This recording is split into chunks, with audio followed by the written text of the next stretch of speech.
네, 작년 2월 말 러시아가 우크라이나를 공격했습니다. 그 이후로 한국에서도 많은 분이 위로와 응원을 보낸다는 메시지를 내왔는데 오늘 젤렌스키 우크라이나 대통령을 윤석열 대통령이 만났습니다. 그리고 신속한 전후 복구를 지원한다고 했습니다. 지금부터 영상을 좀 보면서 설명을 드리겠습니다. 이렇게 많이 모인 G7 정상회담에 회원국도 아니고 정식 초청받지 않은 젤렌스키 우크라이나 대통령이 히로시마를 방문했군요. 이런 거는 이제 비밀리에 좀 진행될 수 있는 거죠? 지금 젤렌스키 대통령은 동분서주하고 있습니다. 지금 히로시마 오기 전에 유럽의 정상들 만났죠. 올라프 숄츠 독일 총리, 그다음에 리시 수넥 영국 총리도 만나고 왔는데 지금 굉장히 간절한 심정일 거예요. 왜냐하면 우크라이나 전쟁 상황이 녹록하지 않거든요. 포탄도 지금 거의 바닥이 나고 있고 탄약도 바닥이 나고 있는 상황에서 받을 수 있는 도움은 다 받으려고 할 것입니다. 지금 히로시마까지 이렇게 날라온 것도요. 왜냐하면 히로시마 정상, 이 G7 정상 국가들은 대부분 다 현상 이 유지를 희망하는 국가들입니다. 그러니까 우크라이나 편에 서 있는 국가들이거든요. 어떤 도움이라도 다 주고 싶어 할 것이에요. 하지만 국가들마다 다 상황이 다르기 때문에 제공할 수 있는 지원은 다 다릅니다. 한국도 한국이 맞는 어떤 그런 수준의 지원을 하겠다라는 입장이고요. 그런 차원에서 계속해서 전후 복구 이런 문제도 지원을 적극적으로 하겠다는 그런 입장입니다. 네, 지금 보시는 영상은 G7 정상들과 젤렌스키 우크라이나 대통령이 공동 기념 촬영을 한 모습인데 한국이나 인도, 호주 이렇게 초청받아간 나라들은 부르지도 않는 저 자리에 우크라이나 대통령을 따로 부른 거군요. 자, 그러면 이제 G7이 이제 금, 토, 일, 사흘 동안 회의를 마치면서 최종적인 성명을 냈는데 제가 전체적으로 그 성명의 내용 등을 보니까 그러니까 러시아를 겨냥한 비판적 논조가 총체적으로 녹아 있는 것 같습니다. 침공을 했고 유엔의 헌장 등 국제법을 심각하게 위반한 것이다. 가장 강한 표현으로 다시 한번 비난한다고 했습니다. 그래서 제가 김재천 원장님께 다시 한번 질문 드리고 싶은데 일단 우리가 침공이란 표현으로 벌써 이제 비난의 의미를 담고 있습니다만 러시아가 우크라이나를 군사적으로 공격한 것은 비난의 대상이 되는 건 맞는 겁니까? 물론 맞죠. 왜냐하면 냉전이 종식되고 나서 국제사회에 큰 합의가 하나 형성이 됐어요. 그것은 힘을 동원해서 현상을 변경하지 않겠다. 그러니까 국경선을 마음대로 바꾸지 않겠다. 다른 주권 국가를 절대로 침략해서는 안 된다는 것이 국제사회의 큰 합의였는데 어떻게 보면 우크라이나 전쟁은 러시아가 멀쩡한 주권 국가인 우크라이나를 대상으로 백주대낮에 침공 전쟁을 벌인 것이기 때문에요. 이런 것을 규탄해야 됩니다. 그렇지 않으면 동북아에서 이런 일이 발생할 수 있기 때문에 왜냐하면 현상 변경을 도모하는 힘으로 현상 변경을 도모하고 있는 국가들이 동북아에도 있지 않습니까? 그런 국가들의 위협에 저희가 고스란히 노출될 수 있기 때문에 저희가 적극적으로 앞장서서 규탄하는 것은 저는 올바른 행동이라고 생각합니다.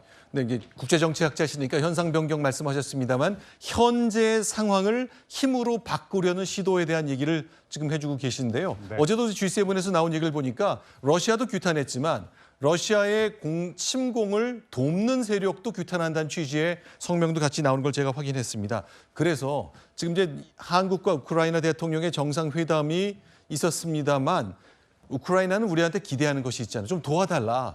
도움을 청하는 노력을 하고 있고 한국도 예외는 아닌데 일단 좀 나눠보겠습니다. 살상용 무기를 도울 수 있는 방법이 있고 그건 굉장히 적극적이고 극단적인 방법일 수 있고요. 그 이외에 다른 방법의 지원이 있습니다. 일단은 우리가 다른 두 번째 방법의 지원을 하고 있는 거잖아요. 인도적 지원은 계속 열심히 하고 있었던 상황인데 사실 우리도 러시아와의 관계 우리만의 입장이 있는 것이거든요. 아까도 제가 올라프 숄츠 독일 총리에게도 무기 지원을 요청했지만 일정 부분 무기 지원을 했습니다. 레오파르트 전차 2. 레오파르트 2 전차를 지원하기로 했고 하지만 이번에 군사 지원을 해달라는 것은 조금 거절을 하고 경제적인 지원을 하기로 했습니다. 리시 수낙 영국 총리 같은 경우에는 군사적인 지원을 하겠다고 했죠. 국가들마다 다 다릅니다. 우리는 우리가 잘하는 걸 갖다 해주면 되는 것이에요. 우리의 입장이 있기 때문에 우리가 이게 이제 전쟁이 끝난 상황에서 전후 복구에 이런 거 굉장히 잘하거든요. 이런데도 굉장히 많은 도움을 줄 수가 있어요. 그러니까 우리가 도움을 줄 수 있는 다양한 방안이 있기 때문에 우리가 잘하는 거 하면 되는 거라고 생각합니다. 자, 그러니까 사실은 이제 부인 올레나 젤렌스카 여사도 며칠 전에 서울을 방문해서 윤 대통령을 만났는데 그때 얘기한 것이 지뢰를 탐지하고 제거하는 장비 첫째 그리고 앰뷸런스처럼 구급 후송 차량 이렇게 비살상 무기를 한국이 지원을 했는데 네. 이것에 대해서 감사하다고 얘기를 했습니다. 네. 이건 공개된 내용인 거죠. 젤렌스키 대통령도 똑같이 감사하다는 얘기를 갖다 했죠. 네. 예, 이번에도요. 예.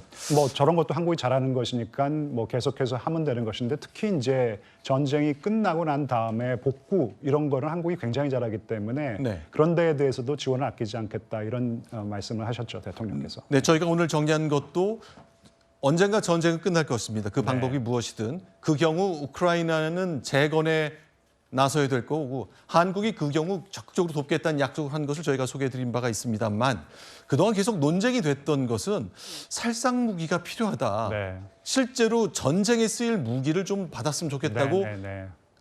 그렇죠. 젤렌스키 대통령이 전 세계를 돌면서 요청을 네, 하고 있습니다. 그동안 최근에 미국 정보기관의 도청 건도 뭐 불행하지만 이렇게 공개가 된 적이 있고 네.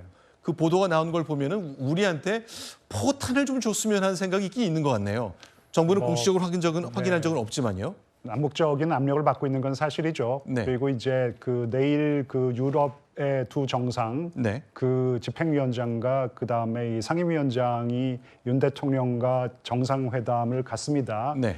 아마 암묵적으로 살상 무기 지원, 특히 지금 말씀하신 이 포탄, 그 다음에 탄약. 왜냐하면 지금 뭐 거의 재고가 바닥이 난 상황이에요. 네. 나토 동맹들도 재고가 너무 많이 지원을 해줬기 때문에 미국도 재고가 바닥이 나 있는데 한국은 많이 비축해 놓은 상황이거든요. 그래서 계속해서 탄약이나 포탄, 특히 155ml 포탄을 갖다 지원해 달라는 요구는 네. 공개 리해하기는 조금 어려운 상황이라도 암묵적으로 계속 압박이 들어올 것이고 한국이 조금은 더 적극적으로 고려해야 하는 어떤 그런 지원, 성격의 지원이라고 생각합니다. 네, 155mm 포탄, 그러니까 포탄의 지름이 15.5cm인 큰 그렇죠. 포탄이 필요한 것이고 네네. 지금 보시는 것처럼 미국은 우크라이나가 계속 제공을 해왔습니다.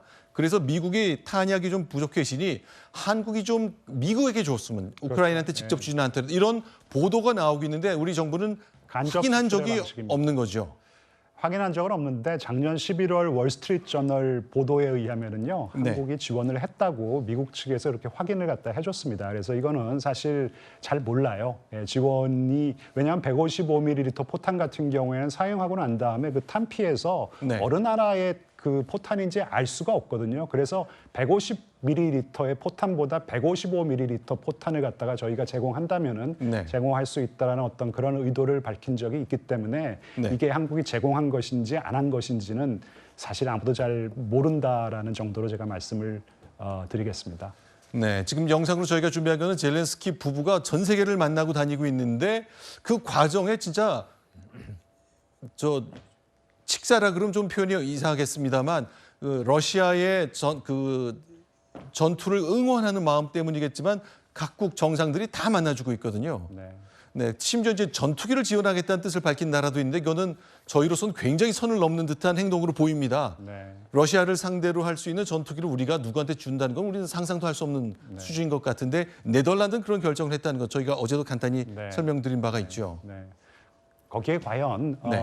미국과 또 다른 나토 동맹국들이 어느 정도 호응할지는 잘 모르겠어요. 왜냐하면은 전투기 지원은 넘어서는 안 될 선이라는 것이 그동안 미국의 입장이었었거든요. 네. 왜냐하면 사실 나토 동맹의 입장이 있습니다. 나토 동맹도 우크라이나를 전폭적으로 지원을 하겠지만은 네. 이 전쟁이 나토와 러시아와의 전면전으로 확대되는 것은 정말 반대를 하고 있거든요. 네. 사실 나토와 러시아의 전면전이라는 것은 3차 세계대전을 의미하는 것이기 때문에 이거는 네. 굉장히 부담이 되는 것입니다. 지금 전투기를 지원하겠다는 얘기가 네덜란드가 지원을 하겠다고 했는데 사실 이런 결정을 미국이 얼마나 전폭적으로 지원할지는 모르겠고요. 전투기 지원 문제는 조금 더 지켜봐야 할 문제라고 저는 생각합니다. 알겠습니다. 상황 관리가 필요한 사안 같습니다. 한국과 우크라이나 대통령의 정상회담이 일본 히로시마에서 있었습니다. 전쟁 1년 반 가까이 돼가고 있는 상황 관련해서 다양한 논의가 있었고 재건을 돕겠다는 우리 정부 대통령의 약속이 있었다는 소식까지 정리해봤습니다. 자, G7 일본 히로시마에서 열리고 있습니다. 이렇게 내로라 하는 국가의 정상들이 만난 자리에서의 외교는 과연 어떤 모습일까요? 다음 순위에서 계속 확인하겠습니다.